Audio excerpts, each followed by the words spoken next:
उसके अलावा हम अपनी ज़िंदगी में देखते हैं कि जब हम स्टूडेंट हैं तो हम कोई भी बुक पढ़ लें, कुछ भी पढ़ लें, तो हम सिर्फ वो उस वक्त तक हम कोशिश करते हैं कि इतना हम पढ़ लें कि वो बस पास हो जाए पेपर में। तो आप लोगों ने ये गौर किया होगा, आप सबको अच्छा खासा एक्सपीरियंस होगा तकरीबन, कि जब हम पढ़ते हैं तो हम सिर्फ पढ़ते हैं, लेकिन जब हम पढ़ाते हैं तो हम सीखते हैं। लर्निंग तब हमारी तब स्टार्ट होती है जब हम टीचर बनते हैं, जब हम किसी को बताते हैं।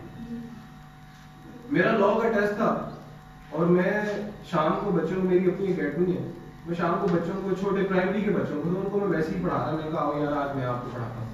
तो उनको वैसे ही मैंने 2-4 के कहते हैं 4-5 क्लास 6 क्लास के बुक्स वगैरह मैंने इस्लामिया तो उर्दू इंग्लिश की पढ़ाई थी। अगले 3 दिन में मेरा टेस्ट था, तो मैं वहाँ गया तो 4 से 5 जो पॉइंट्स थे वो उस बुक्स के थे। मुझे फ़ायदा हुआ ना, ये नहीं मुझे पता चला कि कितना फ़ायदा है।